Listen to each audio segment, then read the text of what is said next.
Today we're going to show you how to properly wrap a front fender. So first things first, make sure your work temperature environment is 16 to 23 degrees Celsius. This will make for optimal results later, and also your environment's got to be clean. So make sure you grab a broom and sweep away any dust or debris. Now it's time to prep your front fender. So grab a measure tape, measure the front fender accurately, and then what you're going to do is grab your vinyl, cut a bit out according to the size, but allowing for a bit of extra space later for adjustments. So now after that, you got to make sure your fender is clean. Grab a cleaning solution and a nice microfiber towel. Degrease the entire surface to ensure good adhesion. Now finally, apply a layer of slip solution, then degrease the edges only. Now it's time to wrap the vinyl. Position the vinyl on the fender and secure it with magnets. Trim it to a manageable size with extra material around the edges.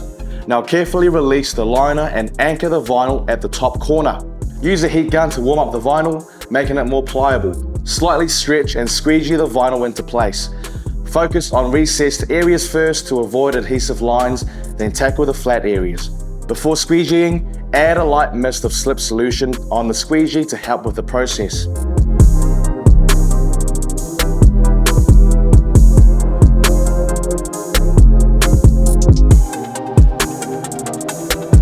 Alright, now it's time to heat up the vinyl and start to trim. Carefully trim any excess vinyl, leaving extra material for wrapping around edges, and seal each edge after cutting. Now for the finishing touch, we're going to grab a heat gun to post heat one more time and use our finger to seal it in properly. Also lastly, check for any imperfections, and there you go, your front fender is complete.